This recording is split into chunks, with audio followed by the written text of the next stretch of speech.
laawol kisal ko laawol peewal e ɓantal. ونعوذ بالله من شرور أنفسنا وسيئات أعمالنا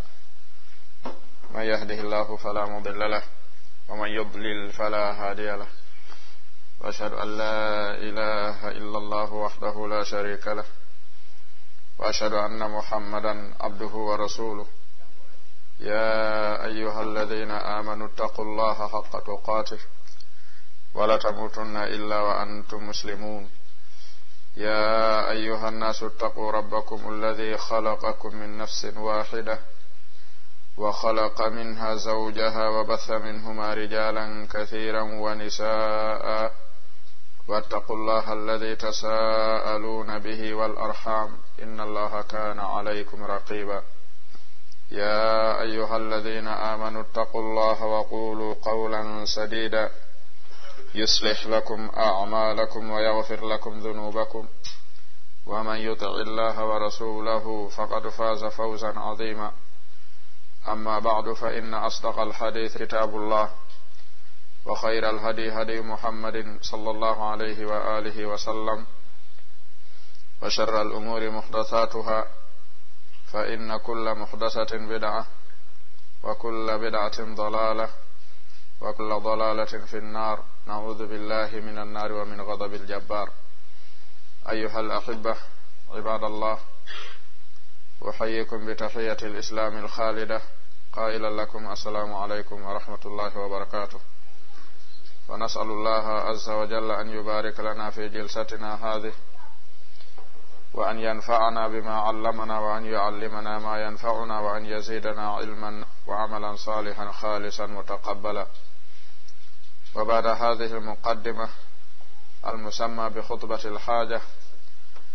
فإن عنوان هذه الجلسة بمشيئة الله جل شأنه سيدور حول سلسلة بعنوان سنن مهجورة ودورنا في إحياء السنة، ونسأل الله جل وعلا أن يجعلنا سببا لإحياء سنة نبيه صلى الله عليه وآله وسلم مع إخلاص وصدق وتجنب السمعة والرياء، إنه تعالى ولينا ومولانا نعم المولى ونعم النصير. فإن الباب الأول في هذه السلسلة سيكون حول أسباب غربة السنة ودورنا في إحياء السنة. أن يتي الله تبارك وتعالى باوند أردن دين أودو خطبة الحاجة en juulenelaɗon sallallahu alayhi wa alihi wa sallam, en seedi ke ko ɓuri sellude konngol wowlangol ko konngol ngol Allah subhanahu wa ta'ala wowlingol, ko ɓuri sellude moƴƴude peewal feewirtengal ko ngal nelaɗon alayhi salatu wassalam feewirngal. en seedi ke kala ko lundi qur'ana e sunna ɗum ko majjere wiyete ko sinca ɗiɗin ko ɗi majjere naɓa e joomi muɗum yiite yo Allah subhanahu wa ta'ala dandu en ɗum. haray wiɗen hande ɗen faala fuɗɗade oɗo silsila mo adoduno ɗen wiyeteɗo silsila sunanun mahjura, woni jolokowol no gasa juutaygol seeɗa yewtaygol fi yoga e sunnaji ɗi tawata buy wattanali hakkil e majji haa ɗi wa'i waferaɗi terta, tawile Allahu tabaraka wa ta'ala ko acciri wurnitugol kaɗo diina, wurnita sunna oɗo nelaɗo alayhi salatu wassalam, ko ɗeɗo mofte ko enen woni ɗen mofte. haray darande meɗen nden ka wattugol hakkile ɗin sunnaji wurnitaɗi e ko nandi e muɗum woni ko faalaɗen jokkude jaggal mu'um ha enen tigiri no gasa yi'iɗen wondema hi ɗum ɗo ko sunna no selli, kono a sikka e sunna on wonti hande kadi bi manzilatil makruh, woni e tippande hunde haɗande ma hunde añande nde hanaka ɓattede sakko waɗe, ko ɗum si jama on anditi ɗum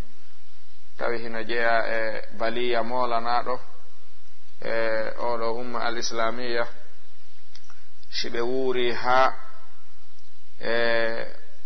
ko ete munkar wonti ka maɓɓe ma'rufan, ko wonno ma'rufu kon wonti ka maɓɓe e munkar haray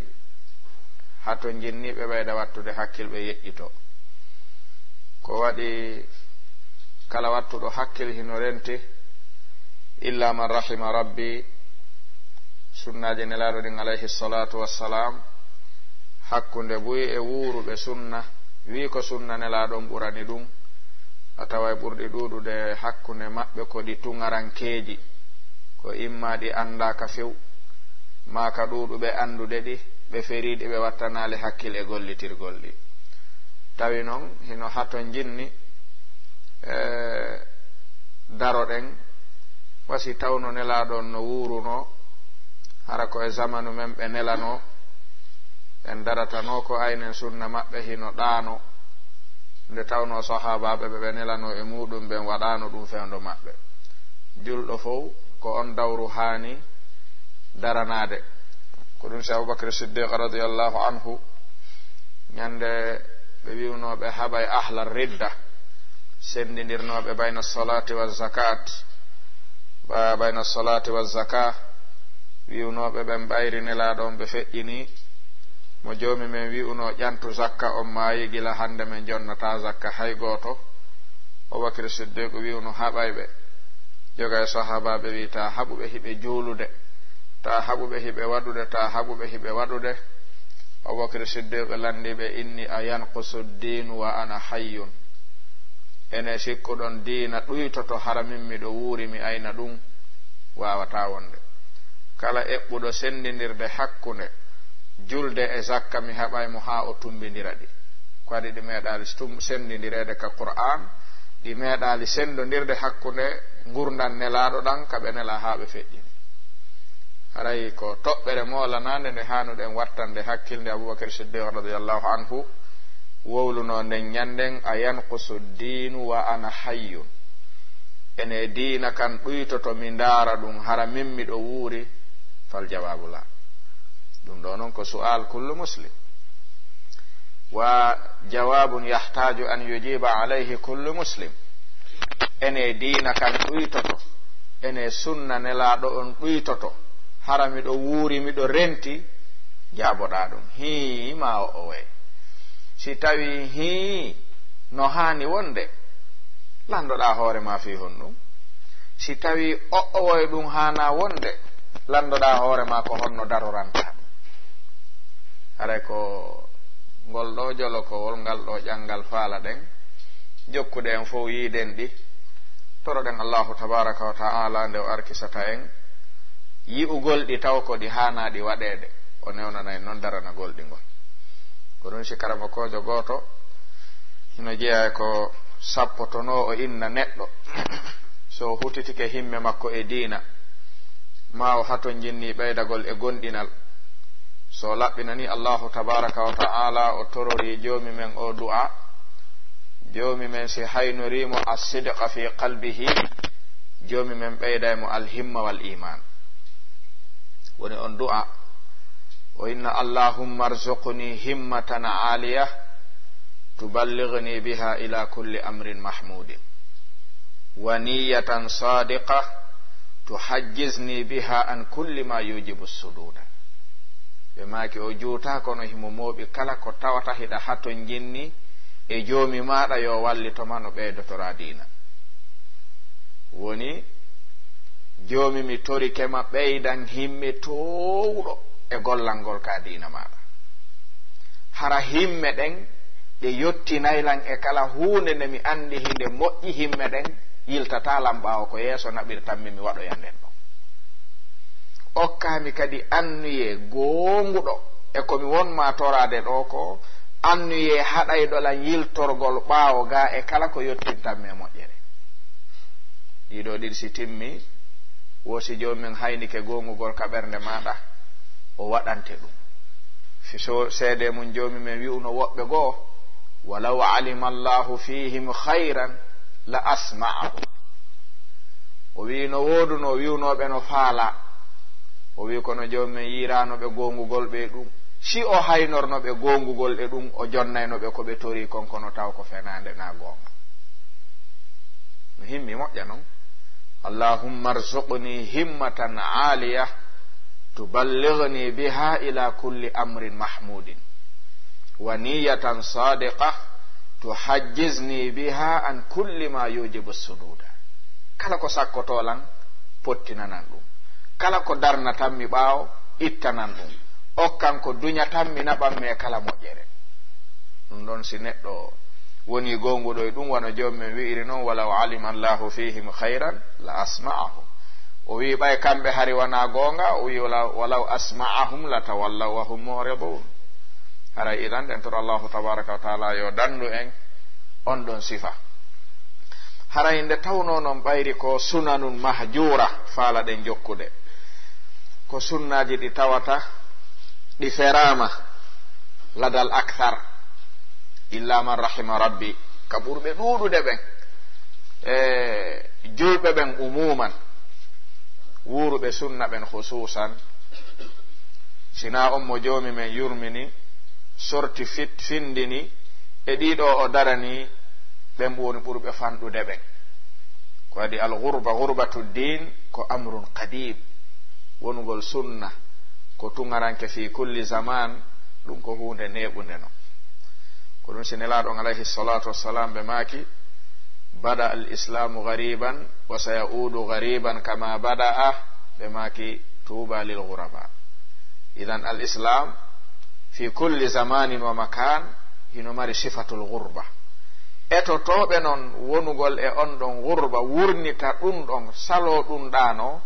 nelaɗon ɓe maki ɓe fodama aljanna wiyeteɗo tuba ñande ɓe tawo e jomi meɗen. Allah subhanahu wa ta'ala arkiso en daranagol ɗum.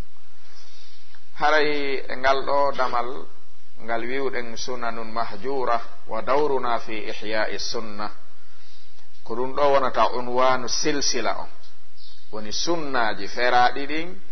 e darande meɗen nden etagol wurnita ɗin. e nder muɗum suɓi ɗen asbabu ghurbati sunna wa dawruna fi ihya'i sunna. toɓɓere nden hande ko udditorten ko honɗum woni sabu ha sunna woni ghurba fi hadha zaman, fi hadha al-asr khususan. hakkunde men ka wuruɗen ɗo ide renti aktharu sunan saratu ghurba, ɓurɗi ɗuɗude sunnaji ɗin hande ko ɗi tungarankeji, bal ko si a waɗi goɗɗi ɗin hay dambiɓe sunna landoma ɗum ko fi honɗum. kon woni sabu ha sunna woni tungaranke jum. sen andi ɗum ɗon yiltitoɗen ɓaawo ko darande honde darotoɗen fiyo ɗum wuuri to feeña. karamo koɓɓen ɓe wi abi abdurrahman ahmad al-amir, kamɓe windi nde deftere en ala geɓal e mu'um siwana waɗugol naqle e tarjama. alfadlu ba'da allahi azza wa jalla yarjiu ila muallifihi, woni abi abdurrahman ahmad al-amir, kamɓe windi deftere nde. ɓe maaki asbabul ghurba ko 6, ɓe maaki wa dawruna fi ihya'i sunna ko 4, woni jelu 10 ka.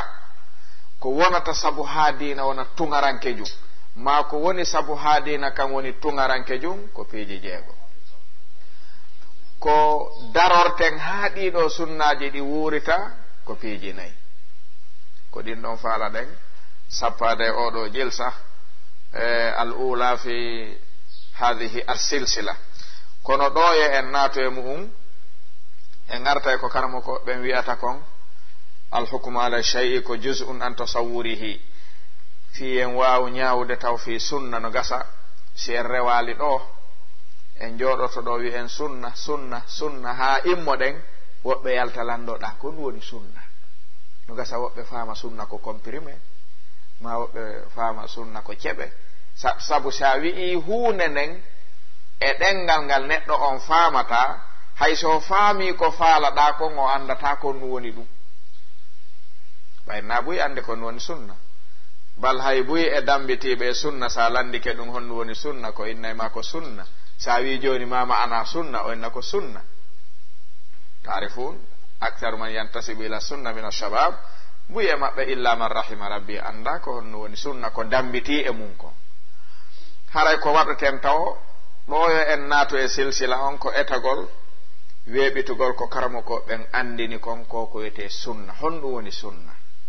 sen andi hunde nden gila ɗo haray en waway mahade feññinde nde. ɓaawo ɗon sen wowloyi tun en wi sunna, haray neɗɗon andi ko honɗum wona wolede fi mum. sina ɗum nden wawi wowlude hunde nden ha neɗɗo on yiɗa nde hara hay o anda ko honɗum woni nde. idan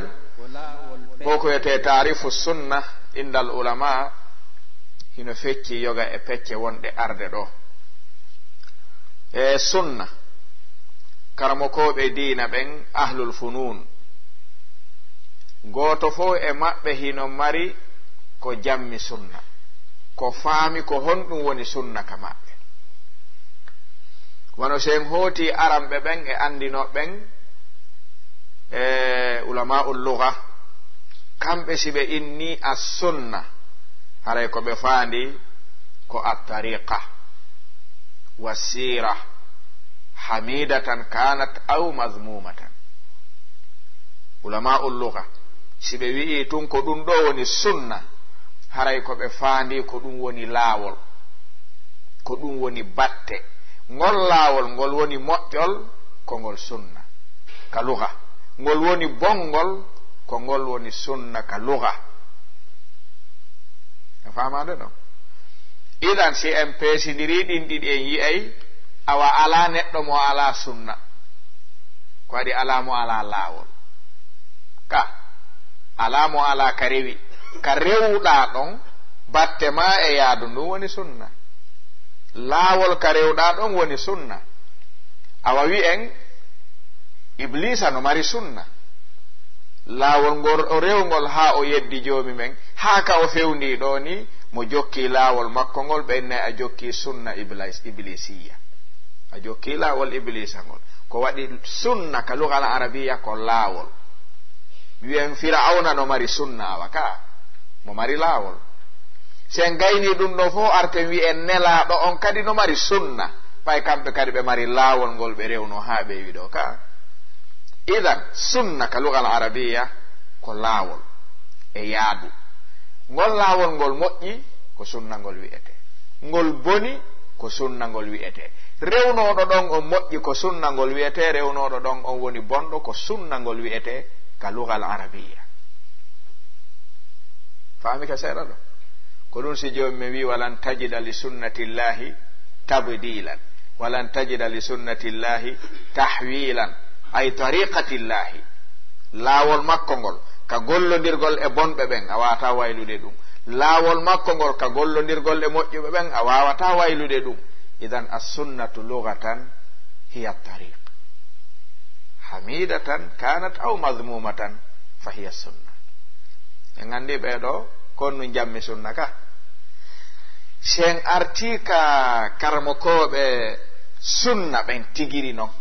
en andi no woodi karmokoɓe teɓe ulama us sunna ɓen ɗon si a landike ɓe ko honɗum woni sunna onon ko faandi ɗon kon, ɓeynnayi menen wona ko ulama ul lugha faandi sunna kon menen min faandi. menen si min wi'i sunna acci amin wolanon ko min faandi kon, wona ɗum ɗa. wi'en ɓe ko ɗum onon faandi ɗon, onon ulama u sunna so wi'i as sunna. ɓenna menen ka amen as sunna ma uthira ani nabiyi sallallahu alayhi wa alihi wa sallam min qawlin aw fi'lin aw taqririn aw sifatin khalqiyin aw khuluqiyin. menen ka amen ko ɗum ɗo woni sunna. en yi ɓeeɗa ko gotum jogii sunna, ɓeeɗo no jogii jowi ɗi tumbay si ɓe inna sunna. ulama us sunna kamɓe sunna ka maɓɓe ko kala ko ɗetta e nelaɗo ma damba e nelaɗo, ko an andi ko konngol si innama nelaɗo on maaki ka maɓɓe ɗum ko sunna. si innama nelaɗo on huuwi woni waɗi ngal gollal ko sunna ka maɓɓe. si innama waɗama yeeso nelaɗo on ɓe deƴƴi konko ɓe deƴƴi ɗon ko sunna ka ulama us sunna. si innama nelaɗo on ko ni ɓornorayno ɗum ko sunna ka maɓɓe. si innama nelaɗo ko ni naforayno ɗum ko sunna ka maɓɓe. si innama nelaɗo on ko ni wa'uno ɗum ko sunna ka maɓɓe. en faami ko ɗo sunna ɓuri yaajude. ka ulama sunna kamɓe ɓe innay ko kala ko iwi e nelaɗo ko sunna wiyete. amma ulama'u al aqida kamɓe si ɓe inni as sunna hino serte ɗiɗo tati kadi ko ɓe fandoto ko. kamɓe si ɓe inni as sunna haray ko ɓe faandi ko mayu qabilu bimana al bid'a, ma yuqabilu al bid'a, ko kala ko tawata hino luutondiri e bid'a ulama'ul aqida ko ɗum ɓennata as sunna kamɓe. ka ɗum ala famade no famade. ulama'ul aqida kamɓe si ɓenni sunna haray ko kala ko lundi bid'a woni sunna. ko ɗum si ɓe winda e defte hara ko defte aqida hara ko sunna ɓe innata de. wono imamul khallal ino windi deftere aqida ɓe inni nde as sunna tawi ko ɓe faandi ɗon ko lundi bid'a on won nder ɗo. imam abdullahi ibnu ahmad ibnu hanbal ɓe windi deftere ɓe inni nde as sunna tawi ko ɓe faandi ɗon ko aqida ahlu sunna wal jamaa on. imamul barbahari hino windi deftere ɓe inni nde sharhu sunna tawi ko ɓe faandi ɗon ko lundi bid'a on woni ɗo aqida on. idan kamɓe ka maɓɓe as sunnatu inda ulama'il aqida ko al aqida woni sunna on. faami ka ɗon kadi ko neɗɗo on fiɓata kon ka ulama'ul aqida ko ɗum woni sunna. sen arti ka ulama'ul usul kamɓe ɓe innay sunna ka maɓɓe wana ɗum ɗo fuu. minen sunna ka amen ko ma yuqabilul wujub, koko tawata no fewtondiri e ko waɗɗi. sen wi ɗum ɗo no waɗɗi ɓennata ɗum ko sunna. sen wi ɗum ɗo no hana waɗede kono waɗɗaki konko waɗɗaki ɗon no hana waɗede ko ɗum kamɓe ɓennata sunna. famade ka ala famade en heɓi jelo na en heɓi ulama al lugha, en heɓi ulama al aqida, en heɓi ulama as sunna, en heɓi ulama al usul. goto fo e ɓeɗo no woodi ko jammi ko faala ɗen wolude ɗo as sunna. on gandi awa fe sunna fanɗa sen waɗi talkhis en wi ay ulama ul lugha ko wi sunna ko laawol ngol moƴƴingol boni ko sunna kama. ulama us sunna tigiri si wi sunna koko damba e nelaɗo woni sunna. si ulama ul aqida wi sunna haray koko fiɓete ko. si ulama ul usul wi sunna haray koko waɗɗaki ko hana waɗede kon kono waɗɗaki. en heɓi jelu ko ɗum ɗo woni sunna awa fi ñande go sen landama kon woni sunna ara ɗen andi ko jaaboɗen. ɗa wawi landade ko honto faaliraɗa kon nu faandiɗa e landagol sunna. so ni ko sunna tun ɗa wawi moɗi addande ɗi fof waynodiron. so wi ko ulama lugha wi sunna wola waynodiron. kono ko gacce molanaɗe wi'a ko a neɗɗo sunna landeɗa ko honnu woni sunna wi'a ko sunna anda sunna. ɗum ko moko bayagal non. kono woni homɓe on mene woni ahlu sunna wal jamaa on konnu woni sunna. sunna hi sunna hi eyi sunna de min ko sunna mi andi e joni honɗum woni ɗum. mi wolanima ko sunna a wolal taw ko landima ko kon woni sunna min de ko sunna mi andi ɓe wi'a e awa anda ko jokkuɗa ko fi honnu na ɗum jokku na ɗum sunna na sunna dey no woodi ko sunna firti kon ɗum ɗum firti awa hari men jangal ɗum taw on awa andi anda ko jokkuɗa ko wi'a hi on na yaw ɓeyda jangude wi'a awa a wawi noddude oɗo na a watamo noddude hunde nde tawata himo ɓuruma nde andude. on nama kimiya to ma sunna ɓayri onon on anda hay ko jokkuɗon ko. sunna ko hunde kaari ka ulama ul lugha, ka ulama ul aqida ko hunde kaari, ka ulama ul usul ko hunde kaari, ka ulama ul sunna ko hunde kaari. min ko ɗum mi yi ka defte mum an anda ɗum. acce jangon ɗo majjinde yimɓe ɓe anani wiya on ara moƴƴi ara moƴƴali ko fi noon tan yana e sifa ɗi ɓe wi al hukmu ala shay'i ko juz'un an tasawwurihi. ɗo ya jooɗo wowla fi hunde no landi anda taw anden hunde andinaɓe wowlantaɓe nden hunde gila ɗon ɓe famayde si wowlama par ce que buy emen ko faami sunna ko accitugol waare ɗum ko e nder sunna jeeya na ɗum woni sunna on buy emen ko faami sunna ko raɓɓinɗingol coñci ɗum ko e nder sunna jeeya wona ɗum woni sunna on a landata ko hay goto jannguɗo ko ɗum woni sunna onna ko accitugol waare o wolantama ɗum sunna ko raɓɓinɗingol coñci o way ɗum no jeeya e sunna kono ko honɗum woni sunna ɗum ko inde wonde goo jogii en faami joni ko ɗum ɗo woni taarifu sunna ikhtisara lada haulai l ulama al ajilla nafa'ana allahu ta'ala bi ilmihim haray joni arten e toɓɓere men woni asbabu gurbati sunna joni arafna ma huwa sunna ko honɗum noon woni sabu sunna no wona garib wona tuŋarankejum wona andaka ko wiyete garib si neɗɗo fi en faamu ko wiyete kon al gurba ko neɗɗo iwa ɗo e nokku imo bambi saku imo moddi nduggu imo tuuni tus o araw tippo e nder oɗo nokku o anda hay goto ɗo himo ɗaɓɓa ɗo mo andi la shakka hada garibun hona o ko tuŋarankejo ko waɗi mo yiwo landotomo onon woni homɓe ko honto iwru ɗon ko hombo ɗaɓɓo ton ko honɗum faala ɗon o yiyata anduɗo ko faala o yiyata anduɗo mo bal o yiyatamo o andi oɗo ko honɗum woni ɗo o garib nelaɗon maɓe maaki ko ni noon baɗal islamu gariban islamu ñande ari hay goto anda ɗum ko tuŋaranke wonno islamu artoye kadi ɓawnde anda ha wonta garib wonta ko tawta goto anda no woodi hande ka waɗata sunna hay neɗɗo sunna tigiri innama ɗum ɗo non ko fihol ko honɗum gi onon ñande oɗon mari kesum yi ɗum ko kesum e ma an kono ɗum ɓuri duuɓi wulure gila nelaɗo waɗi ɗum ko waɗa gila hari a jibinaka an wona a kesum ɗum ko kesum anna a keso ko heccuma ko kesum a andano tum woni idan asbabu gurbati sunna ko sitta wa dawruna fi ihya'i sunna ko arbaa ara nun ɗum cheikh abi abdirahman ahmad al amir ɓe maaki ko aljahlu bissunan assababu l awwal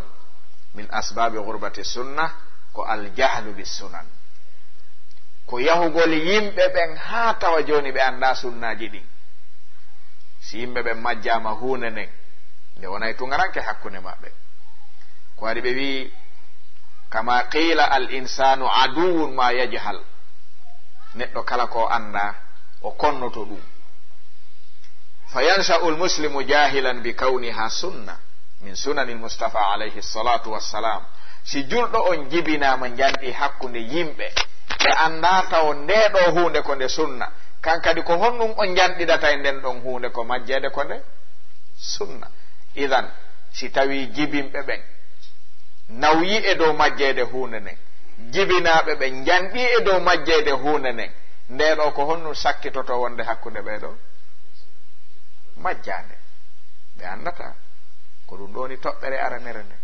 aljahlu bissunan imam ibnu lqayim aljawziya rahimahullahu ta'ala ɓe maaki ka zadul mi'ad si tawi shirku buumiti tawhidu on si bina buumi sunna on nawyowo nawyay e majjede sunna bobo janɗa e majjede sunna ko waɗi buy ko andirta piiji ɗin ko si ɗi yi'ete naasi ɗi windama sen darti julɓe ɓen hande sen fecciɓe pecce tati ɗen wawi wiwde feccere ɗimmere nden fuu koko yiino waɗe wo andata ala gandal ko yi'ira ko winda ka si wi hande te wiyen temetta to hande woni julɓe ɗum fof ka dow leydi ɗo waɗen ɓeɗa e boowal gootal sen sennidiri ɓeɗo hara koye anda wawi jangude ɗafama fathul bari onnete owe ɗa wawi jangude owe ɗa wawi owe ɗa wawi sa heeɓi temedere ɓe owe memo ya goɗɗon he millan wawi ɓenna wonirɗa si a suɓiri ni a taway ɓurɓe ɗuuɗude ɓen si ɓe wuuray diina ko si ɓe yi'i no waɗe ɓe waɗa ko si ɓe nani no wowle ɓe waɗa, kono si tawi koye ɓe ɗaɓɓitu ɓe yi'a si ɓe waɗa ɓe waɗata, ko waɗi ɓe ala ko ɓe ɗaɓɓitira, ɓe ala ko ɓe yi'ira. gandal ngal no lo'i, jangugol ngol doole mun ɗen no lo'i, himɓe ɗen no ɗaani ha ɓurti ka nokku ɓurɓe ɗuɗude yimɓe ɓe. amma noon si tawi ɗum ɗon andama gollitirama, ko njalo waɗata hunde fi yi'i hino waɗe, sa wi yo acco salo njalo ɗuɗuɓe yimɓe bal ɓurɓe ɗuɗude yimɓe ɓen ko ɗum ɗon woni wadde. itan imam ibnul qayyim ɓe maaki si tawi biɗa on saakike ha buumi sunnaji nelaɗo ɗi, shirku ngun saakike ha buumi tawhide joomi meɗen on, haray nawyowo koye majjere woni nawyude, jibinaɗo koye majjere woni janɗude yo kaɗo diina gollitire hakkunde ɓeɗo no satti, ko waɗi ɓe anda. ko ɗum si tawi o wiyeteɗo muhammad ibnu fudailin ɓe maaki imamu dhahabi eggi ɗum ka siyaru a'lami nubala kam jallat 14 ɓe maaki dhihabul islam min 4 ko la ya'lamuna bima ya'lamun, la ya'maluna bima ya'lamun, wala ya'maluna bima la ya'lamun, wala yata'allamuna ma la ya'lamun, wa yamna'una an-nasa min at-ta'allumi. ɓe maaki kala ka yahuɗen yiɗen gurbatu sunna, gurbatu din, haray ko ɗiɗo waadoji nayi ɗuwi ɗo, haray koye ley ɗiɗo tahta hadhihi lmadalla, koye dow ɗiɗo ley waadoji ɓeɗo ɗuwi. ara nun ɗum ko yimɓe ɓen ala jaɓude gollitirde yer ko andi ko anday wallina mo wuuri ɗo heɓay golle ka wa ya'maluna bima la ya'lamun, e yimɓe gollitiroɓe ko ɓe anda, ɓe majjina yimɓe ɓe. wala yata'allamuna ma la ya'lamun, ɓe jaɓata jangoyde ko ɓe anda ko. wa yamna'una an-nasa min at-ta'allumi, faalaɓe jangude ɓen ɓe ne jangatake ɗo. woni jeɗu nayi ɗiɗo si yimɓe ɗuwike ɗi ɓe famay sunna, ɓe famata sunna. si tawi yer ko anda ko gollitiraka, yer ko na gollitirede kon wona ko janga, yer ko andaka kon alaka jangoyede, an a jangata faalaɗo jangude jangata ɗo, yo sunna wuruɗo sattay de, ka sattata sattay. idan sababu arano on min asbabi gurbati sunna on ɗum woni aljahlu bissunan. ino jeeya noon e asbabul jahli bissunani ɗiɗo piiji nayi, kama qala muhammad ibnu fudailin rahimahullah. ɓe maaki thaniyan atta'assubu almadhhabi, atta'assub almadhhabi, toɓɓere ɗimmere nden e ko addata sunna on hakkunde yimɓe ɓen wona garib, hara yimɓe ɓen anda few, ko jiwngal ngol yimɓe ɓen madhabuji ɗin harana jiwngal ngol sunna nelaɗo. si neɗɗo on attori jangugol madhahibuji ɗin, o attori fiɓugol ɗin ɗon, o attike jiwnande ɗin ɗon, haray sunna heɓitata ka hoɗaka hakkille makko. sabu kala ko ari ko lundi konko o janguno ɗon, hay si woni sunna, karamo kojo madhahabu on teddanay mo ha hewtina mo yeddugol sunna si lundike mo. at-ta'assub al-madhhabi ko ɗum si imam ibn al-qayyim al-jawziyya rahimahullahu ɓe maaki kanuniya maɓɓe, ɓe maaki wa ta'arra min thawbayni man yalbas huma yalqa ar-rada bimadhallatin wa hawani, thawbun min al-jahli al-murakkabi fawqahu thawbu at-ta'assubi bi'sati thawbani. ɓe maaki kon yo siɗɗo julɗo ɓooro coñci ɗiɗi ta ɓornoɗi e gurdam maɗa ɗan. ɗin ɗon coñci ɗiɗi kala ɓorniɗo ɗi o fottay e jasere e lorra e koyera ha o maya, o sertata e ɗi ɗiɗi. ɗa andi honɗi woni ɗin coñci? wo mi anda, wo ko thawbun minal jahal, ta ño'u concol majjere ɓornoɗa, ta ɓorno ɗum, ta mantor kadi ɗum. menen komin majjuɓe kono yalla ala, ta ɓornogol concol. majjere man tortake. Rento kadi thawbu ta'assubi concol jiwngal ngol ko wana sunna e Qur'an. At-ta'assub ko jiwngugol wi'ugol hay si tawi ɗum ɗon hay so wi wana gonga kono menen meɗen ɗon eyi ɗum wiyete at-ta'assub mo ɓorni ke concol majjere o fawi dow ɗon concol jiwngal ngol mere o wi o wura e Qur'an e sunna raw heɓi golle o wata wurude ɗum wawata wonde ko ɗum si imamu Shafi'i rahimahullahu ta'ala ɓe maki ajma al muslimun ala anna man istabanat lahu sunnatu rasulillahi sallallahu alayhi wa alihi wa sallam lam yakun lahu an yada'aha li qawli ahadin. Ɓe maki julɓe ɓen foppu fotti ala ittitaɗo wondema kala wuruɗo ha sunna nelaɗo feeñanimo atto o mayude dagantako mo kaw accita gollitirde on ɗon sunna sabu konngol kala wonɗo e tagore nden on ala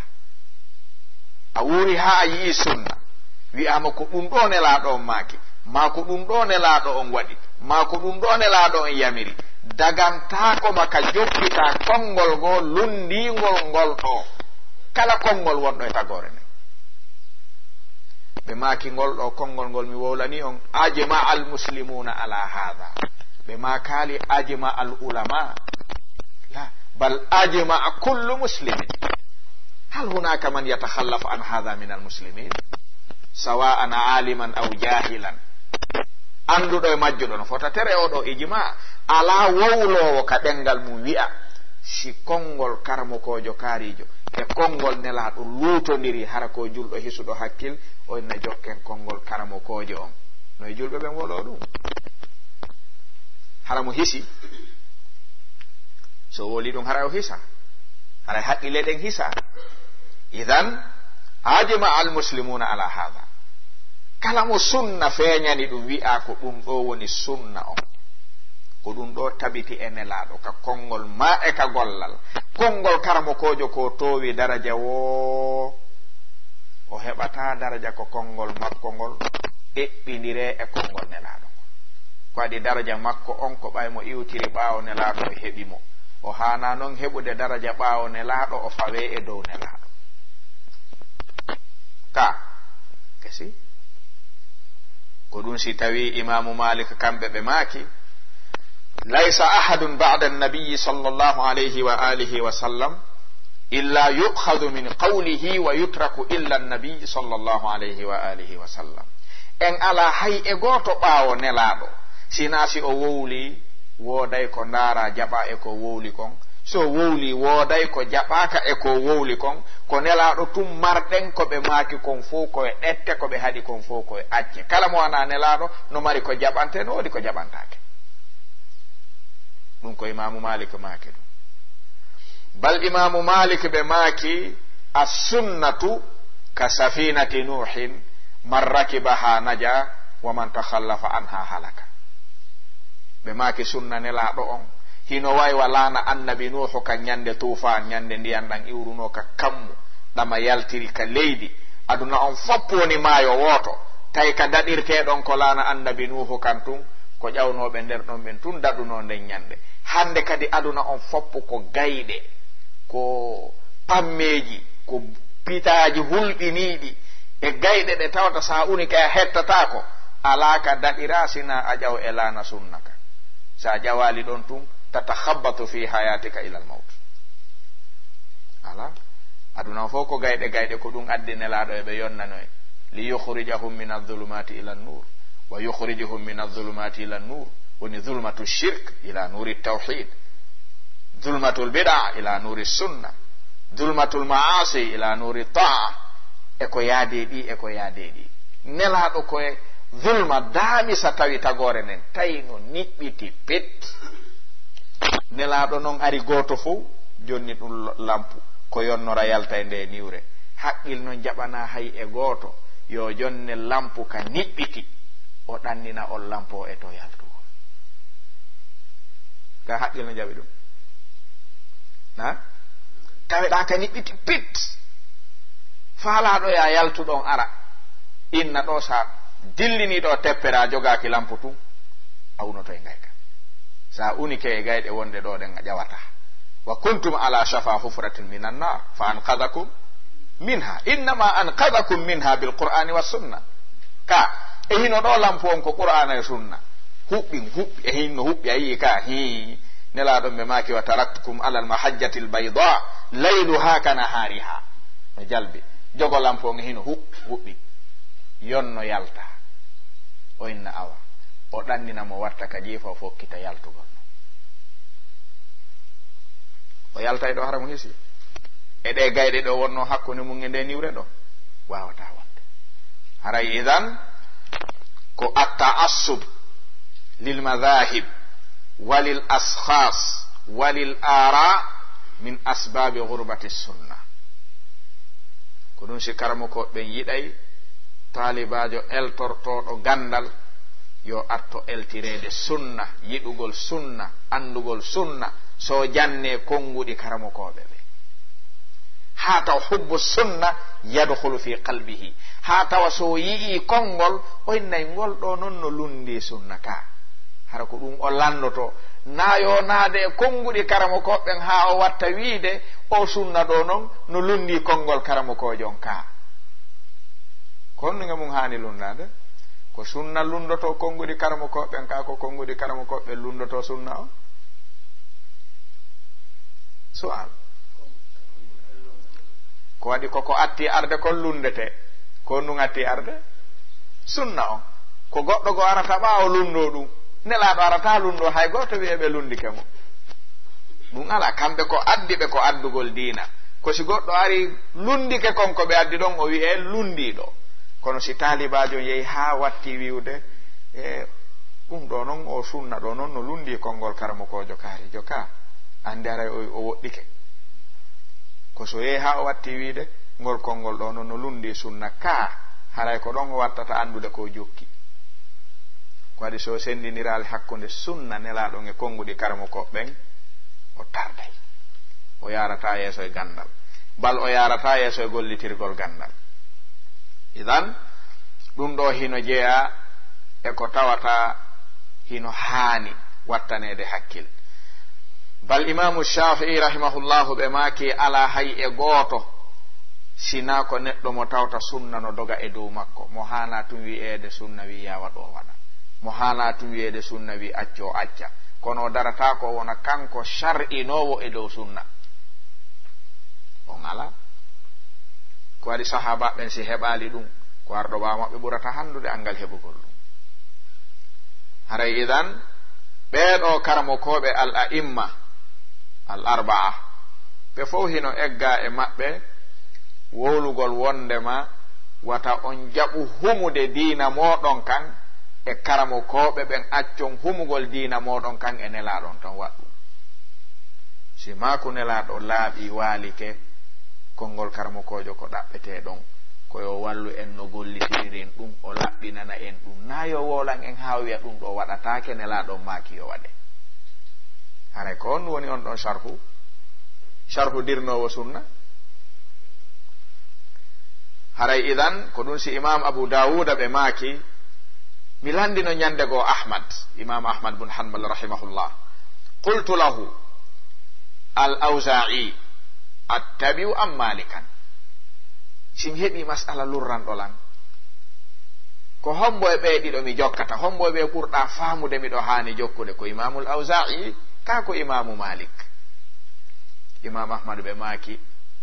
ya Aba Dawud ɓe maki nam ɓe maki la tuqallid dinaka ahadan min haula ta humu diina ma kan e goto ɓe wolanɗami ɗo fiimu ɓe maki ma jaa ar rasulillahi sallallahu alayhi wa alihi wa sallam wa ashabihi radiyallahu anhum fa khudh bihi thumma tabi'ina ba'du war rajulu fihim mukhayyar diina kan ko jomi men wi'i nelaɗo on maki sahaba ɓen ko ni famirno waɗiri joni artuɗo ɓawo ɗo so wowli koyo ndaare ko honto tippe ɗiɗo so waɗi ko honto tippe ɗin o waɗi kono kanko tun gollal makko tun konngol makko tun la yakunu mu'tabaran yu'tamadu alayhi fi ddin wonata ko taskete fawite e mum fi gollitirgol dina islam ko ɗum si imamu dhahabi ɓe maki al ilmu qala allahu qala rasuluhu qala sahaba walaysa bitamwihi gandal jomi men wi nelaɗo maki sahaba en yettini ɗum woni dina wona jillidirgol piiji ɗin woni gandal ɗettaɗa piyaɗa ɗettaɗa piidiraɗa na ɗum woni gandal bal imam ahmad ɓe maki la tuqallidni wala tuqallid malikan wala aba hanifa wala shafi'iyya wala al-awza'iyya wala thawriyya rahimahumullahu ta'ala wa khudh min haythu akhadhu min qillati fiqhi ar-rajuli an yuqallida dinahu ar-rijal. Imam ahmad ɓe maki min ta humoye an e dina ta wi ko mi waɗi o ko ɗum watte ko mi acci o ko ɗum accete ɗum wiyete taqlid ko waɗi taqlid ko akhudhu qawli al-qa'ili biduni ma'rifati dalilihi huwa taqlid ta waɗu ɗum min ta humoye an e dina ta humo e malik dina makan ta humo e abu hanifata dina makan ta humo e shafi'i ta humo e awza'i ta humo e thawri ɗettu dina makan ka ɗetti ton kaka qur'ana e ka sunna ɓe ɗetti ɗettu ɗum rewira jomi ma yoɓe yeetoma fi ɗum yoɓe holle ɗum yoɓe laɓɓinane ɗum amma ɗettugol e juuɗe maɓɓe ko rewira jomi ma jomi men no addi ha timmini ko rewirte kon ɓe maaki faamu moƴƴa wa min qillati fiqhi rajuli hino jeeya ko hollata neɗɗon no fanɗi faamu an yuqallida dinahu rijal nde humata dina makko kan e worɓe ɓe ɗum hollimo fanɗi faamu sina ɗum attoɓe arde hari dina kan timmi si ɓe ari koyeɓe wallito en ne faamiren kan dina wona en humu dina men kan e maɓɓe sina ɗum haray kon ɗum sendi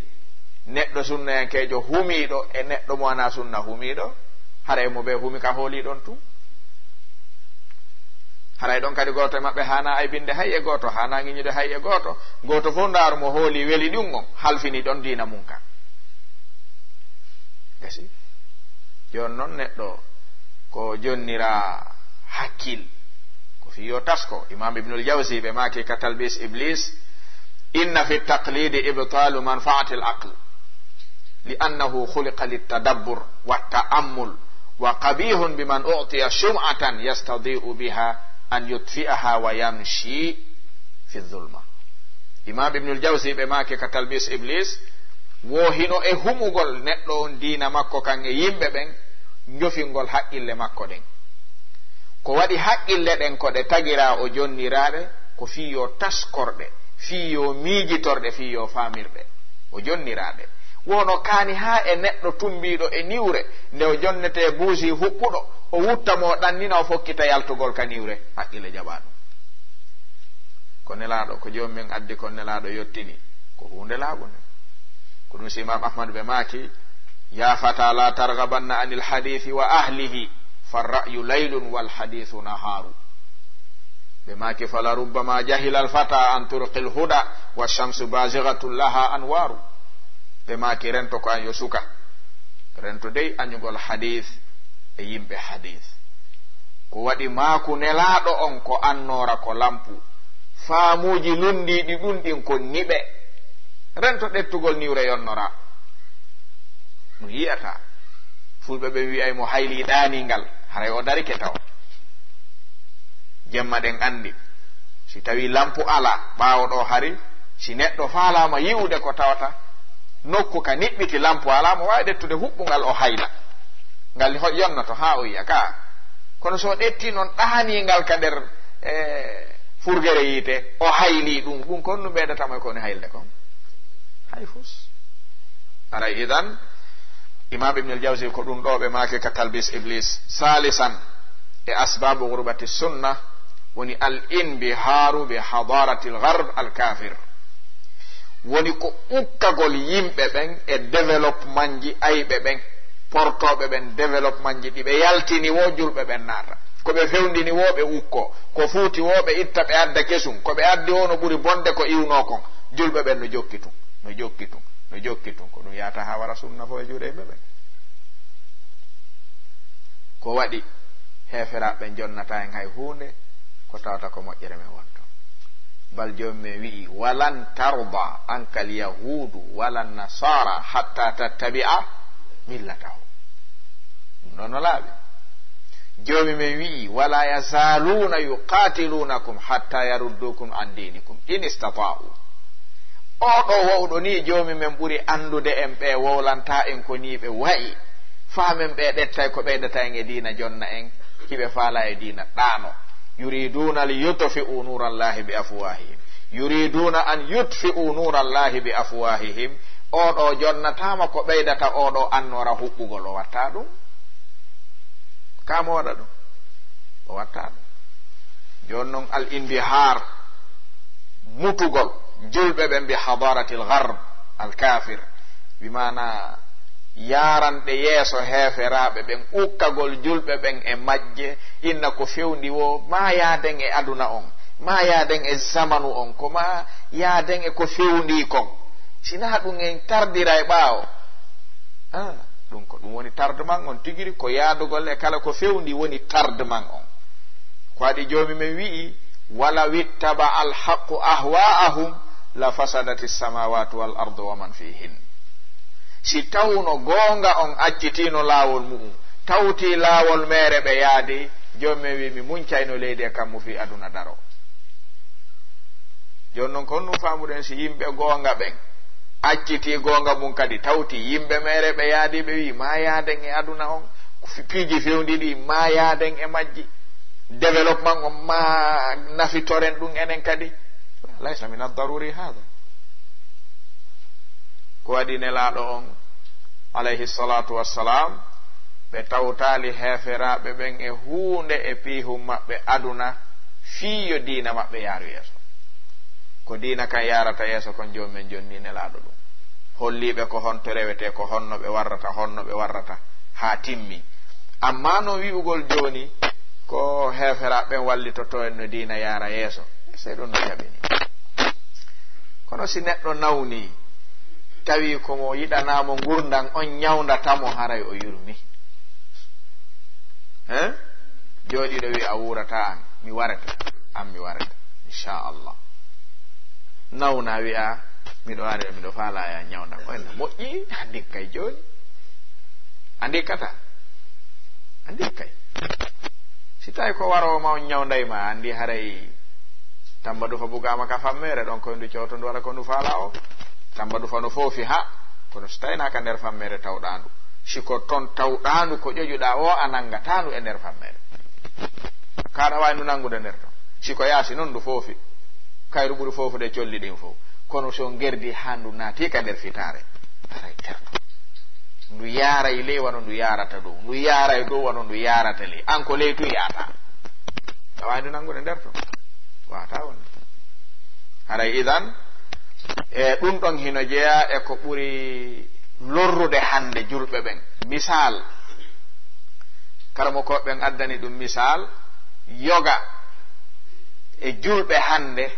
sabu développement aduna on ka fewndi ɗon hino hersini ɓe gollitirgol yoga e sunnaji ko ɗum saya yoga e yimɓe diina dambitiɓe e sunna no femba ba e mum ha laaɓa fi jokkugol hadara yi'a neɗɗo jangowo sunna wuruɗo diina no waɗa cravate waɗa veste wa hara wata wiide ɗo mo wawa julɓe ɓe ka cravate e veste mo ɓornike ɗum tashabbaha bil muslimin aw bil kuffar hal hadha jaa min al muslimin thumma intaqala ila al kuffar aw jaa min al kuffar thumma intaqala ila al muslimin ko honto iwri eggi yaari honto veste e cravate ko heeferaɓe moƴƴini ɗum lollini ɗum julɓe ɓen naati e mum tawile waɗoɓe ɗum ɓen hino andi wona coñci makko baɓe noon ko waɗi no gasa ha joni en yi ali imamu juma waɗɗo cravate e veste hino waɗata o hutuba yo allah on dandu en ɗum julnira kadi yimɓe ɓen ɗum tañƴini si hewti ɗon haray mo mari kaftane juuliroyɗo ka hayso haɓɓoto noon ha o yora o dawa ka biro siko kanko ni imamu on ñande juma haray mo mari kaftane hun julnir ko julɓe ɓen ka julirde fi honɗum ko ɓayri mo andi ko kaftane woni coñci diina ko kaftane woni coñci moko ba sina ɗum wardayno ɗum o heɓɓa latinde ɗum o yiya jama on honno wi'ata noodi ko memminta tun woɓɓe jogoma fokkita tun goɗɗo jogo en o imam honto faalɗon seynade doga ɓen sansane en ɗum ɗo kisan no wawi wonde de gandi Abu Sa'idin al-Khudri ñande goo o waddunoy ɗum e gootoye umara ɓayri iidi hewti amir on wi yo addane mimbar ngal ka juulirde yo adde ka boowal ka iidi on juulete ɗon o ƴawa o fokkiti tun Abu Sa'id nangi saldudo lokko wi honto yaata wo ko julnu waɗugol hotuba o waynelaaɗo ƴawatanoy ɗum min annda kadi sahaba ɓen ƴawɗoy ɗum wo accumi ƴaw o a ƴawata ɗo goy ɗo accu o ƴawata daro ka leydi ga waɗa taylo wata ƴawde min anndano ɗum no waɗa hara idan ɓe wi hino jeeya kadi eko wonata sabu jokkugol inhidar bimana hadaratu al alamiya ka rewɓe ɓen ɓornateeri rewɓe heeferaɓe ɓen hino fawi julɓe ɗuuɗuɓe e rewɓe muɗum hersugol ɓornagol hijabu ko jomumen tippinani ɓe ko waɗi mo faalama ɓornade koni yiwde kon ka téléji e ka internet ji e ka télévision ji yo yaado e hijabu shar'i wawata wonde joni noon woɓɓe yahay ha tawa hadara on développement on no ɓurani ɗum diina muɗum kan salo waɗude coñci islamu ɗin ma waɗa ha gayna itta ɗi fi yo yaado e développement on ino waɗa ko jelo hande rewɓe buumi ɓe wonɗen no yiiɗo no naate ɗi Facebook ji no naate ɗi internet ji no naate ɗi radio télévision ji hino jeeya hari illa hijabu shar'i atasattur si sonnajo wi'aɗo buumota ɓe yi'e o yehi ka fof yi'ata ɗon haray moƴƴi ko honto hande neɗɗo yiyete ɓuri e o internet e o Facebook honto no woodi si sonnajo buumiɗo waɗiɗo hoore mu'um haray o dogi deppagol e ndo ni wulde o deppike julɓe yiide ko waɗi ko buumori ko fi taw yi'e ko wiira wa qarna fi buyuti kunna wala tabarrajna tabarrujal jahiliyatil ula ko fiwata worɓe janamɓe ɓe yi'umo so branche hoore makko ka Facebook ko hontoni ɓe yiyatamo bal ko honto ɓe ɓuratamo yiwde ɗon hande ko honto neɗɗo yiyete ɓuri ɗon ko honto faalaɗo yiyede hande yaata o woni gorko o woni debbo honto ka télévision hande no fanɗi fi yi'ede ka no wodi balɓe darata télé few faalaɗo yiyede o hande no wodi cuurum mu'um si sonnajo tiggiɗo ma buumiɗo yehi ɗon hara yo andali ko buumi kon ma ko tiggimo kon ma o anda ka o yehi ɗon ko hontoni ko ɗiɗo tati tum wonata joni noon jokkugol hadara al alami on développement aduna on ka fewndi ɗon ino jeeya ko lorri yimɓe ɗuuɗuɓe ko ɗum naade yimɓe fof foti tagol watta hoore mum fotoɓe ma fototoɓe tum ko gila ka ɓe addani en ɗe laalaɗe téléphone téléɓe mana filmayɗe fotayɗe hari sa faalama fotade no woɗu no suudu ka yahayɗa fiimu kono joni ɗum ala waɗana e hoore ma kala ka faalaɗa ka ko addani en ɗum ko alhadara alalami addi ɗum julɓe ɓen kadi naati e mum wa khadu fihi joni no yoɓe naɓido e ɗum ɗon e wurnitugol sunnaji nelaɗo ɗin kono ɗum wata moɓodirde wawata wonde si tawi ko hocci cikki wo a jokki a jokkay ko a hana jokkude goɗɗi ɗi haray ɗum ɗo hino jeeya ko julɓe ɓen e hani wattude hakkil e mu'um wata ɓe aman kala ko kelli na kelloɓen fof woni yiɓɓe na ko kelli kon fof kewtante hino jeeya e ɓolɗinayɗi sunnaji ɗin hakkude julɓe ɓen ɗum tawgol sunna on mawnaka ɓerɗe ɗuuɗuɓe e julɓe ɓen tawa ko bismi ko wiyete kon sunna hara mawnaka ɓernde ko mawni e ɓernde o neɗɗo daranto kisa waɗen misal neɗɗo yeeyo si innama ɗo joni service d'hygiène no arde ɓe ittini to sammil ittina ɗon noddima goɗɗo nodditi wimin ko 150 mille mi waynodiri ɗo joni ko joni ɓe wiɗo ko toon ɓe fokkiti ene ko client woodi o yeeyay essaye o yeeyay ɗin ɗon ɗo ɓe hewtude ko ɗum o watta o yaltinaɓe o ferma fi honnugo yaltinanta client ko honnugo habbiɗo ko honnugo yaltinani ɓe ko mawnugol huunde nden e ko andi kon si goɗɗo darki ɗum wigol Diallo jaayima ɓe haɓay ko Diallo jaayima le joɗɗini mon yeeyan ka si goɗɗo wi ɗon yeeyan tun mi yaha ɓe haɓay o yaltinaɓe ferma nden ñande ñallal ngal fof o yondinongal ha jamma ka o andi ɗon ɓe arata ko ɓari himo felliti ko o yeeyi woɗo haray si ɓe nangimo ko kamɓe o yeeyani o wakkilakile ɗum fotagol ɓuri ɗum ka ko mawnugol huunde nden ka ɓernde doginta neɗɗo naɓa moye mayre si sunna mawni e ɓernde bani adam sa yimo himo golla sunna tugata e ɗum no mawni e juuɗe makko kono si sunna o lo'i ka ɓerɗe a wi yo o sunna gollitire mawna ka ɓerɗe sattay jomi mi wi dhalika wa man yu'azzim sha'ira allahi dhalika wa man yu'azzim hurumati llahi yo neɗɗo on waawu daranade sha'ira allahi o waawa rentade hurumati llahi ko taway hadha azimun fi qalbihi yo waɗu waɗɗi ɗiɗi ɗi mawnay ka ɓernde mawna accugol ɗingol yo accu harmuɗi ɗin ɗi mawnay ka ɓernde mawna waɗugol ɗingol so waawa ɗi accude ko ɗum si tawi wo walidhalika yas'alu kathirun min annasi anil amali alladhi yuwajjahu ilayhi hal huwa sunna aw wajib fa in qulta sunna qala al-amru yasir wad-din yasir yassara Allahu ta'ala ad-din wallahu ghafurur rahim la tudayyiq alayna beno wodi Cheikh Muhammad Salih ibn Usaymin be make ka sharhul usul min ibn al-usul daganta ko julɗo ka o yamire konngol fewtugol e diina o lando singol waɗɗi mangol waɗɗaki kimo waawi non landade no waɗɗi ka waɗɗaki kono naafi si o waɗa e so accasi ko yamirore jomi men wi fattaqullaha mastata'tum nelaɗon ɓe maki wa in amartukum bi shay'in fa'tu minhu mastata'tum ɗon ko istita'a on landi wona no waɗɗi ma waɗɗaki on landi ɗa wawi wadde koko wiyaraɗo hi a newnanaka accugol ɗum fi waɗɗaki hiɗa wawi ko waɗi ko yamiraɗa ko waɗugol ko wawɗa kon fof ɗa wawi ka a wawata ko yawat si a wawata acca haɗaɗi ɗin alami wawi mi wawata ko ya accu kala ko haɗaɗa joni no woosi tawi wanoɗo joni wi'en onon salligade onon on gollitiri gosordu ɗum gosordu ko honɗum ka salligi ko sunna kako wajib kako rukun kako shart la ko sunna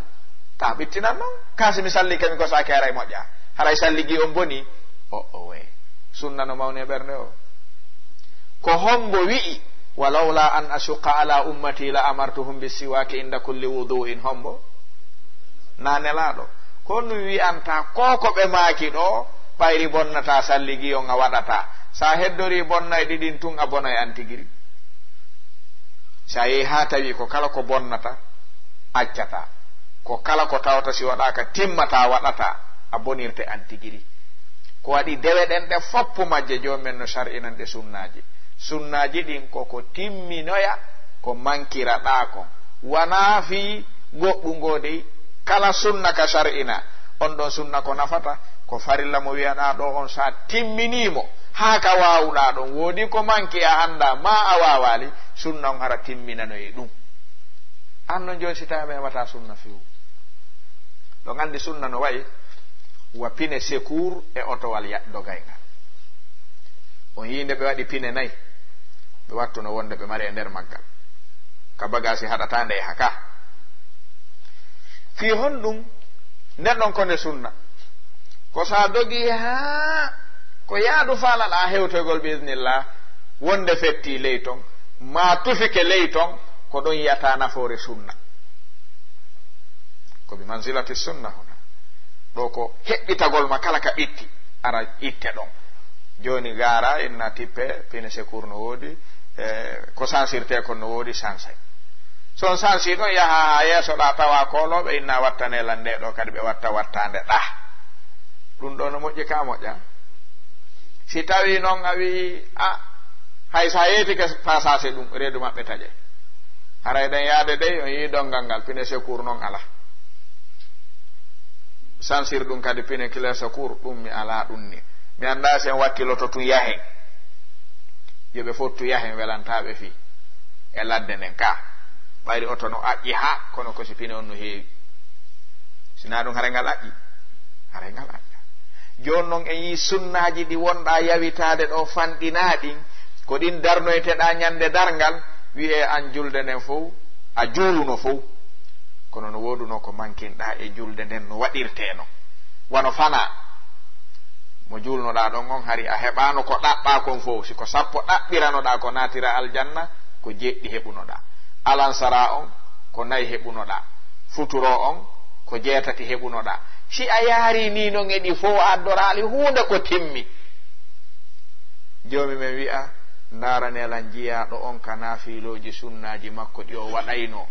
ko marno ɗon winda woɗette timminira non mo ka manki o si malaikaɓe wi jomi oɗo ala sunna dey o addorali sunna hay hunde haray pinema sekuro on lancike ɗo joni ala ko timminiraneɗa ko on no warreten sunna welete ɗon ka sunna mettete ɗon ka wiya ɗon si sunna no woduno timminan tun yaha kono sunna ala ɗo haray ko ma pottoɗa woɓɓe go ara pottinemo yarɗa ɗo musay ɗo anday sunna no moƴƴi ɗon a wiyata ko wajibu kalna wajib ko mustahabu kana mustahab yufsidu lamal aw la yufsid ɗum la yahummuka huna ɗa wawi yelade ɗo nattede ga hara ko sunna tun gollirta ha maya kadi arta ka yalata ko ɗum yelo ɗum haray idan rabi'an maɗum khamisan wo khawful ujubi wa shuhra hino jeeya e ko haɗata yimɓe ɓe gollitirde sunnaji ɗin ha sunnaji ɗin wona honɗum ɗi ɗano hakkude yimɓe ɓen hulugol anduɓe ɓen gollitirgol kulol yiingo ɗo noon ko fitna jano haran ɗandi ɗum ɗo ko sunna ɗandi ɗum ɗo no hana waɗede kono wi'a sheitan de wi'e ɗon ay sa gollitiri ɗum ɗo ɓe wi'a ɗa manti ɓe ɗa famintinni ko an tun andi sunna wattu hakkilde a lollina joni hoorema ɓe sappotoma joni on ka jooɗa o ko an wolirte wa'uno ɓe wa'i noon ta memminan hoorema ɗo haala suuɗa noon sunnaji ɗi anduɗa ɗin hakkude yimɓe ɓe anda ɓen ko honde ɗi waɗete ɗon ko ɗum huluɗa ko hawfu shuhra wal ujub fi sheytani wiyata kori sa rentaki ko yiingo a naadi ɗum nder ton imamu Fudayl ibn Iyadin ɓe maaki ala amalu li ajli nnasi riya'un wa tarkul amali min ajli nnasi shirkun Fudayl ibn Iyadin ɓe maaki ka sharhu sunna lil Barbahari e ka ashifa li qadi Iyadin ɓe maaki waɗugol dewal siko ngal sunna siko ngal farilla fii sabu yimɓe ɓen yo mante ko yiingo non accugol gollitirgol gollal ngal fii wata yimɓe ɓen mante ɗum ɗon ko shirku billahi non andi ɗo no landi tertoɗa fo ha heddo joomi men ka ɓe maaki wal ikhlasu an yu'afiyaka Allahu minhuma jami'an ko ya waɗu sabu joomi men acca sabu joomi men kalandi yo waɗe wo waɗa hara yeƴƴitaki hunde kalandi ta waɗe wo tertoɗa hara landaka yeƴƴitaki hunde sa hewti ɗo haray a moƴƴirama si wana ɗum a hulay mantede hula waccede ha acca waɗude ko waɗete kon ma ɗum daroɗa waɗa ko waɗete kon fiyo a wacce fo ɗum a daɗata a daɗi o sa heeɓi ikhlasu ko ɗum si karama kojo goto wi mi tippiri e wonki ankin duuɓi nogay fiyo ki laɓɓinan joomi men simi so iki laɓɓinde joni duuɓi nogay kala kum mi waɗata tawa ko kanko tun kala kum mi accata ko kanko tun duuɓi nogay miɗo gerdude e wonki kin fiyo ki jaɓu ɗum ki laatina ɗum hada mina salaf na ɗum wela fi idan accugol kadi sunnaji ɗin sabu ɗum ɗo ko faljere wono si sonnajo wi joni min ka hoɗo amen fof ko min tum buumi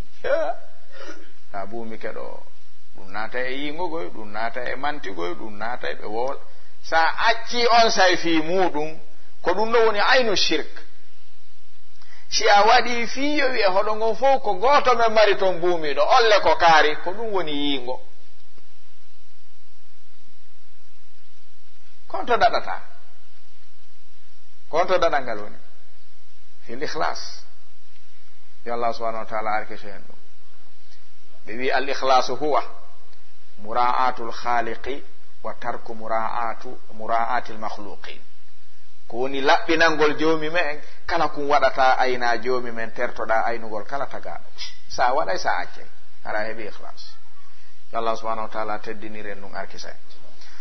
Sadisan woni adamu wujudi man ya'malu bis sunnah, hino jeeya asbabu gurbati sunnah, wuura e nokku ka tawata hay goto ala gollitirowo sunna on ɗon, la shak o ɗanoto ɗo. Amma sino woodi goto pet ɓayri yimɓe ɓen hino yiɗi almuhakat, ngembingol e nandinagol, si gollitirowo sunna no nokku tun jama o jokkay. kono noon si gollitirowo bone on no nokku tun o woday notiɓe, wonki kañum nodduɗo wo ki nototo, ko attiɗo wo ki jaɓanta. si neɗɗo attike ɗo noddangol mere e hoɗo, aroyowo noddangol gonga on nafow notantomo. si neɗɗo attike ɗo noddugol moƴƴere e hoɗo notama, artoyowo noddugol bone on mbaw nafow notantomo, wonki ko attiɗo wo jeyi. idan no landi nennitagol, sa nennitike ɗon noon ha goɗɗo attike aray moƴƴali. ko ɗum siɓe innay mo hawji heɓay leela, mo nennike kadi leela laawotomo, koye wonu hakkunde.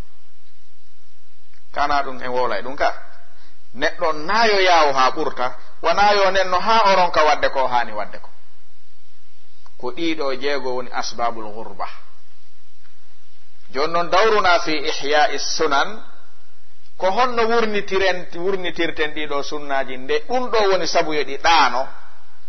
ko an nuhya sunnata nabi alayhi salatu wassalam, ko yen eto kala kun anduɗen tawi laaɓani en selli kun ɗo ko sunna, laaɓani en selli ko ni kun waɗirte, eto ɗen wurnitugol kun enen tun taw e hoore men. pay sunnaji ɓurɗi ɗuɗude ɗin fayda ko an waɗata ɗi, ko an ɗaɓɓira waɗugol ɗi, ko sa waɗiɗi goɗɗo goyi a jemmine. amma farillaji waɗɗi ɗiɗi ɗin ɗon ko fof ɗaɓɓira, ko ma ɗaɓɓiraɗi fof. ɗawa jokkude rewɓe ɓe wiya wakkile juulon, acce juulon, koni dare acce angal juulugol ha ɓe watta ñiɓude julde nden, kono a darantako ɓe acce naafon, kori ma naafon, kori ɗo ma, a watta ɗum. ka waɗay ɗum. owe ko ya eto waɗa sunnaji ɗin ɗuɗuɗi ɗin, ko ɓurata wonde sabu batte mu'um, ko ya waɗu nodda, ko ya waɗu yi'e goɗɗi ɗin deƴƴa, hara waɗugol magol no noddude kañum tigiri. waɗa noddugol ngol seeɗa ni, gollitirgol ngol buyi, ko waɗi ɗettugol e juuɗe neɗɗo ko woni gollitirde, no tabita ɓuri ko ɗettuɗa e juuɗe makko ko wolanma. sabu sa yimo waɗa tun a hutitatako sino moƴƴi, kono mo wawma yamirde hutitoɗa sino moƴƴi. si neɗɗo wiɗo joni ngal birediwal ɗo ngal wondi e poson, mayonnaise on ko waɗaɗo poson, taw memu taw ƴakko nan awa o taƴi o ƴakki feccere kilo, o wi taw memu warayde, kon ɗum watte taw ñamon mayoyde, ene gonɗinal ngal tiiɗay ɗo o biredi waray, o ñaami en yii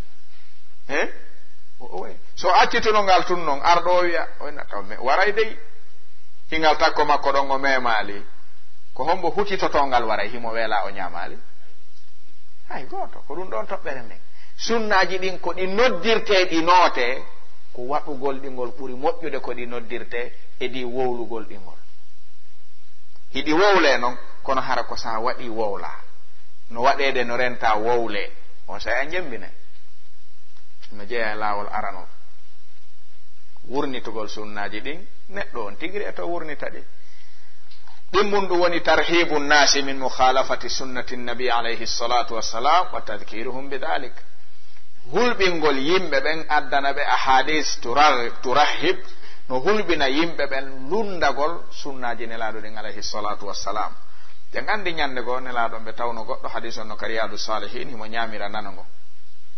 nelaɗon ɓe maki ya fulan la takul bisimalik, ta ñamir nanago, nanago ñamirtake. o wi kon woni e ɗum, kon woni e ñamirgol nano, fowna juuɗe tun min mi wata ñamirde si wana nanago. nelaɗon ɓe maki mi toriki allahu subhanahu wa taala wata wawo ñamirde sina nanago. laawol kisal ko laawol peewal e ɓantal, ngo yoori ken nanago, ngo wawali fontade ha o maayi, tawi ko ñamogo o ñamirta forcé. so nyaama ma tungoɗo jo ngoya bangini keɗo dari keɗo ɗettata fus ɓannata fus yoori keng hay kolli ɗin fontaki ha o maayi mi wawata ɗum kon woni e ɗum sattinalngol yimɓe ɓen na jungo ni ko ñamirɗa o wona ñamugol tun ko waɗanɗoma juuɗe ɗiɗi o wi ñamirgoɗa taw holle gite ɓuramo yoje na kanko waɗanma juuɗe ɗiɗi wi ñamirgoɗa aɗa wiya ɗum fof na juuɗe tun ni wo ko juuɗe mi wawa ñamirde sina ngoɗo ko ngoɗo mi wawi ñamirde tigri ta ɓittinana modi ina ɗon ɓe make ta wawa o wi mi wawatagoy o yori ken ha o maayi ngo fontaki tawi haɗalimo jaɓugol accugol ñamirgol nano ngon siwana mawnintinari tum asli ko salinto neɗɗo laaɓan reedu ko mawnintinare ka si neɗɗo laaɓanama reedu ya accere soñjugol yimɓe ɓe moodi ittinan onon hay neɗɗo nayo foofu omo wiyta foofu onon hay neɗɗo foofi o wiyay nani foofirte allahu akbar amenen min yiidina hay naya foofu hande meɗinande waajotoɗon wiya taw foofu no wiya ko ni foofirton e meɗinande ngu waajo ha hande ɗum ko waɗa wowana ɗum we no woodi konɗa wadde no acca wiya ko ɗon ko mbo wiya hande ta ñaamu ñiire maafe ha ko waɗa wowana ɗum aɗa ñaamude ɗum hombo wiyata ñaamu ɗum hombo wiyata yaru kafe ɓira ha hande ñande oɗa yarde ɗum ko wiyaɗa ta yeddu joomi ma ɗum ɗon no weli fi na ko waɗɗa wona ɗum dongal hiɗa wadde ɗo hande a natali hurgo goɗɗo ni ta naatu hurgo hande kadi hay goto wiyali ko waɗa o wattake na ɗum joni noon ko mawnintinare addanta ɗum bani adam ina jeeya bal e ko haɗata neɗɗo on gollitirde gonga mawnintinare jabalatu ibnu ayham ko akbaru misal jabala ko lanɗo wolnoɗo lanɗo Ghassan kana maliko Ghassan noddoɓe julɓe ɓe yehi hande to Ghassan waɗugol da'wa noddi o jaɓi kanko lanɗo on jabala o wela diina ka o hawrodiri hitande nde o jaɓi islam hajju no yahede o eɓɓiti Ghassan yo jokkumo ɓe yaha hajju ɓe yehi hajju hawrodiri Umar ibn al-Khattab koye zaman khilafa makko on ɓe yehi kamɓe kadi makka hajjugol ɓe fotti ton e jabala e coggal mum yimɓe Ghassan lanɗon ɗum modi si wi may mi yoɓana en hajju notere ka notake nota tigiri ɓe yehi mawnintinare ko lorrata kon jabala ari no wangade ka suudu kaaba rajulun fazariyun abdun min ahli alqura neɗɗo majjuɗo ari no wango kañum kadi ka suudu kaaba hino jokka no waɗa dewal joomi mum yimɓe ɓen no ɗuuɗi jabala wawata haddade o wowa ɗum hajjo fo ma haddo o haddi tay haddare ne moƴƴali o tippiti saldu ɗum tippiti o tambori ga maccuɗon no iwtiri ɓawa anda hunde yaaɓi saldu nder makko nde ɓay wata haddade no dasade o yaaɓi nde jabala dari yilti jungo ɓawo jungo ngon fenkimo tondu ɗum fusi ƴiiƴa yalti ka suudu kaaba ino wangede liannahu malik ya'tabiru nafsahu malikan fi kulli zaman wa makan kanko faami ko lanɗo kala ka woni na Ghassan tum na ɗum kon ɗum banti neɗɗo ka suudu kaaba o yawi an ko fi on ɗum bantaniɗa la wo wallahi walawla hurmatul kaaba la darabtu unuqaka bisayfi wo hara ɗum wona kulol teddungal ndu suudu kaaba haranoɗo ɗo wonno ɗe mi soppayno dande ma nde ndariɗa yaɓalin sere ande arrajulul fasari wi yaɓugol wudere tun hewti taƴugol hoore fiilan falji yaaɓi wudere ma ko ɗum bantorta fusa hunduko anko wi'a kadi walawla hurmatul kaaba la darabtu unuqaka bisayf a yaɓugol wudere no ñanɗi o waccimo ɗon o yahani Umar ibn al-Khattab o wi amiral mu'minina yi o wi hi o konnu waɗuma ɗum o ko goɗɗo bantilan ka suudu kaaba meɗen wango wo miɗo yaaɓi wudere makko hay mi anda wosinano hurma kaaba on o waraynola ko ɗum islam wi fi ɗum ya amiral mu'minin o wi ko alqisas ko ya yotto si tawi tabiti ena ay fu o wi jooɗo habboɗa o jooɗi ɓemmini goɗɗo Umar wi noddanelan on bantiɗo ko hombo ɓe addoyi on tawi ko jabalatu ibnu ayham maliko Ghassan Umar ibn al-Khattab wi ya jabala wi na wo ko am banti o fusi hunduko makko kon ɗum wo hi wo kon ɗum o waɗuma wo o yaaɓu salndu wudere ande ka suudu kaaba o yaaɓi wudere ma nden ko ɗum bantorɗamo ɗum ɗo o wi ya amiral muminin wallahi walawla hurmatul kaaba la darabtu unuqahu bisayf ko kaafa mi soppiraynoma dande ko ɗum o yaɓantanmi wudere nden umar ibnul khattab wi amenen ka islamu ga ɗum ala nden mawnintinare ala ga ɗon kaka fof fattata ɗon kaka fof waɗete muññodire yahe ɗay ɗon ɗum menen min anda sifa ɗum darbu unuquhu bisayf joni noon menen ko woni ga mo terke pas tappi goɗɗo barminimo ko ya jooɗo o bantomawa ngon o fusa tonnu ɗum yahon menen ga ko ɗum woni ga menen alqawiyu indana da'ifun hatta yu'khadha minhu alhaq wa da'ifu indana qawiyun hatta yu'khadha lahu haqqahu menen ga ko marɗa doole wo si a tooñi haray ko a joyasuɗo ha haqqe on hette ko lowɗa wo si a toñama haray ɗamari doole kan ha hette haqqe ma on jooɗo habboɗa wara o yotto umar ibnul khattab ayri woli ɗum jabalati inni ya amiral muminin arrajulu lfazari maccuɗo o yatlamu wajhi o banto yeeso an gon o eyi yeeso ko yeeso tu ya jabala ko yeeso ngon bantaniɗamo ko gon o bantantoma eyi mawnintinare no kaani jabala wi ya amiral muminin okkam mi miijito simi waway ɗum ɗo on okkam yaham miijito simi waway o bantolan maccuɗo bantolan min lanɗo malika Ghassan ɗum de ko ɗum sa miijitoyke kadi ha ɗum wonali ko ɗum wonata ko waɗi ko sa jaɓi o waɗa no jaɓirɗa noon sa jaɓali min mi waɗanaymo ɗum ko ɗum joɗɗinimi hay sa miijitoyto ko ya miijito no waɗirte noon naafi ya miijito ha rawi a waɗatake enne yahu ɗum ala ko ya ar joɗoɗa waɗama mi waɗanamo miɗo mari waɗoɓe ɗum no wodi ɗo ɓe minnata waɗeɓe rondotoma bayna samai wal ardi ɓe fusa ko tippoɗa hara ngiru ŋañaki yaha ɗum ala hara koɓe tappu ko fiyo ko fusutu ka fusanɗamo ko ɗon ɓe tippine tawa e ko leydi hakkunde leydi e kammu ko fusa ko sa jaɓi joɗɗa o fusa ko sa jaɓal min fusa ko haraɗa wenga ya jaɓala o anda ko Umar ibnul Khattab ya akhi mo wi worɓe fof ko gotum o yawiti tun o anda golle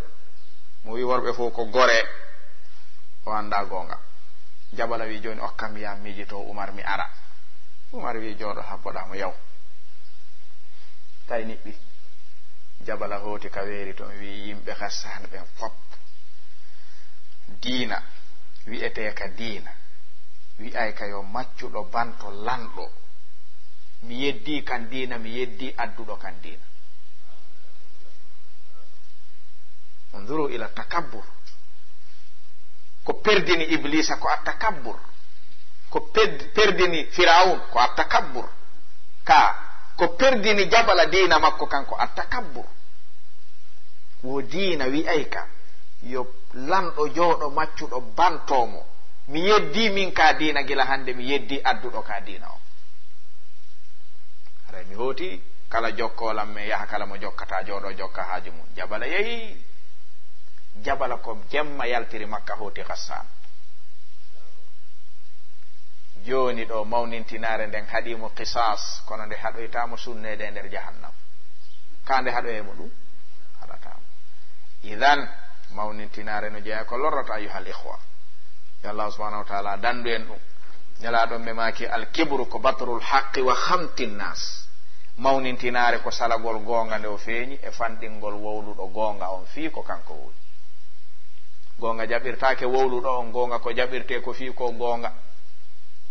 mere jaɓirtake fii wowluɗo on mere ko accirte ko fii ko mere kesi wowluɗo ala programme e piiji ɗin ɗum ɗo ko gonga ni hi hay sa andali wowluɗo ko ya waɗu waɗi ɗum ɗo ko mere ni hi hay sa andali wowluɗo ko ya accu waɗɗima kano landi anda wowluɗo on si waɗa moƴƴere nden kano landi ma anda wowluɗo on si acca bone on min jogonira idan hino jeeya e ɗinɗi tawata no hana wattanede hakkil an nubayyina linnasi anna al a'mala la tuqbal illa idha wafaqat sunnata an-nabi alayhi salatu wassalam e da'awaji ɗin jama on yeete faama ɓe laaɓana ɓe poyi wondema kala gollal ngal ɓattorɗa joomi me en si tawi sunna nelaɗo tawtali e nder maggal joomi men jaɓantama ngal ɗum ɗo si laaɓi a fawtata ko rewgol joomi ma tawa ma naɓora sunna ɓay a gollata ko jaɓatake hay goto dawata aduna ɗo ka yoɓatake duumo dawde ɗon ka joni noon si a innama kala dewal ngal rewirɗa joomi ma si a laɓɓinanalimo gollitirɗa sunna nelaɗon e ngal ɗon gollal joomi men yoɓatama ngal ɗon gollal ko perdingal wonoyta si ɗum ɗo laaɓani julɓe ɓen ɓe yiɗay sunna go'o ɓe ettoto gollitirde kat sunna ɗiɗi rabi'an wa akhiran fi dawrina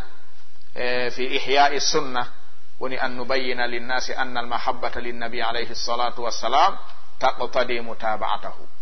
ko en feññina yimɓe ɓen ha feeñana ɓe wondema yiɗugol nelaɗo ko firti ko jokkugol ɓe wona nodditagol ɗum ko ɗiɗo piiji nayi woni ko ñawdirte ɗiɗa piiji jeego faamike ka faamake si tawi ɗum ɗo faamike ara gila ɗo bismillahi taala en heeɓi laawol ka fuɗɗoren ɗaɓɓitugol sunnaji ɗin yer mo yiiɗon wo e majji eto waɗude yer ko waawi wo heddo ko wawata ko on sayno gasa wowlugol ngol ɓuytoto waɗugol ngol ɓeydo hada wallahu taala ala wa alam sallallahu wa sallam wa baraka ala ashrafil anbiya'i wal mursalin nabiyyina muhammadin wa ala alihi wa sahbihi ajma'in assalamu alaikum wa rahmatullahi wa barakatuh laawol kisal ko laawol peewal e ɓantal